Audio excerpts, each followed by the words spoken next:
Complete.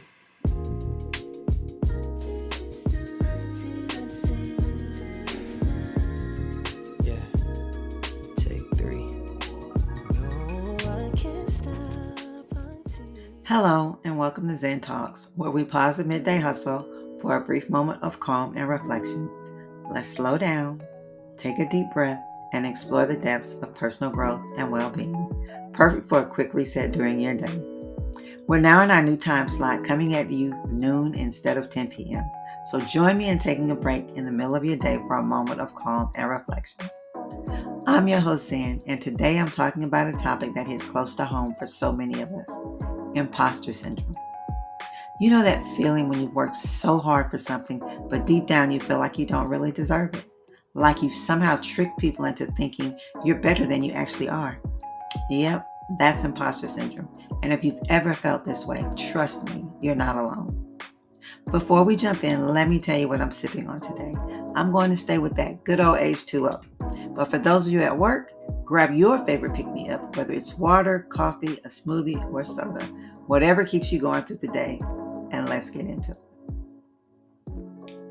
Imposter syndrome is that nagging feeling of self-doubt where despite your accomplishments, you think, who am I to deserve this? It's when you feel like a fraud in your own success, like you're just waiting for someone to come and expose you as a phony. This can happen to anyone, from students who've just gotten accepted into their dream school to professionals who've been in their field for years. No one is immune to feeling like they don't belong or aren't good enough. Let's talk about why this happens. It often stems from perfectionism, societal pressure, or simply comparing ourselves to others. In today's world, we're constantly seeing the highlight reels of other people's lives on social media. It's easy to feel like we're falling behind or that we're not living up to some unrealistic standard. The truth is, most of us are comparing our behind the scenes moments to someone else's curated success. We don't see their struggles or insecurities, just their polished wins. So we begin to believe that our accomplishments aren't as valid or that we're somehow less deserving.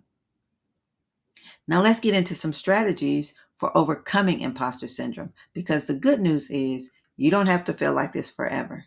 Here are 5 tips on how we can start to break free from it. 1. Recognize your achievements. First things first, take a step back and recognize your achievements. Write them down if you have to. Look at what you've accomplished and acknowledge the hard work you've put in to get there.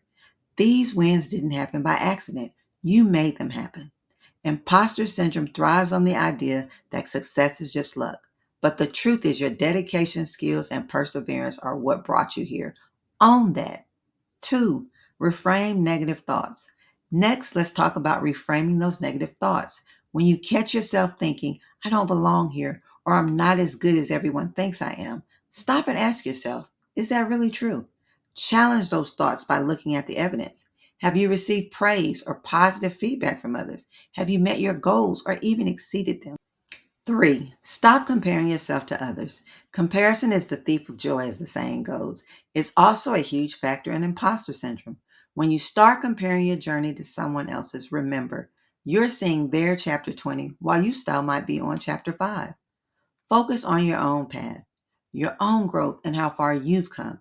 Everyone's timeline is different, and that's okay. 4. Talk about it.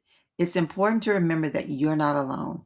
Imposter syndrome thrives in silence, so open up about it. Talk to your friends, family, or coworkers. You might be surprised to learn how many people feel exactly the same way, even those you admire. Sometimes just hearing that others share your struggles can help you put things in perspective and remind you that these feelings don't define your worth. 5. Celebrate small wins. Finally, make a habit of celebrating your small wins. Whether it's completing a project, receiving positive feedback, or just getting through a tough day, celebrate it. These small victories add up and help you realize that you're more capable than you give yourself credit for. So if you've ever felt like an imposter in your own life, I want you to take this moment to pause and remember that you're exactly where you're supposed to be. Your success is real. Your achievements are earned, and you're more than enough. You don't need to be perfect to be deserving. You just need to show up, keep going, and trust that you're on the right path. Well, before we wrap up, I'd love to hear from you. Have you ever dealt with imposter syndrome? How did you overcome it, or are you still working through it? Drop a comment or send me a message. I'd love to hear your story. Thanks for joining me on this episode of Zen Talks. If you enjoyed today's chat, please be sure to subscribe and share with someone who might need to hear this message. And don't forget, you can follow me on Instagram at I am Zenja or Facebook at Zenja Bloomfield. Until next time, keep sipping your favorite drink, stay grounded, stay peaceful, and most importantly, stay Zen.